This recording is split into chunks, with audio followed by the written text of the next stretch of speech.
Hello বন্ধুরা, আশা করি আপনারা ভালো আছেন, ভালো থাকুন, সুস্থ থাকুন। তো আজ রমজান মাসের প্রথম দিন, আজ 5 রোজা। তো এই পবিত্র মাস, পবিত্র দিনে দু একটা কথা বলি। এই পবিত্র মাস ফজিলতের মাস, বরকতের মাস, গুনাহ খাতা মাফ করার মাস, গুনাহ খাতা মাফ করার মাস। তো আমরা একটা মাস করবো না, কারোর সাথে রাগ গোসা করবো না, সবাই যেন মিলিত হয়ে একত্র হয়ে থাকতে পারি, সবার প্রতি ভালোবাসা অর্জন করতে পারি।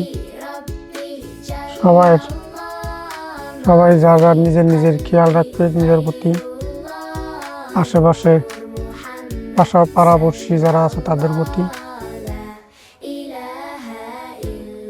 সবাই মিলে একত্রিত হয়ে রমজান মাসটা সমাধানে পার করতে পারি পরিশুদ্ধভাবে। আমরা বেশি কথা বলবো না আমি আর এখন। তো দেখা হবে পরবর্তী ভিডিওতে আপনাদের সাথে। আজকের মতন এই পর্যন্তই রইল।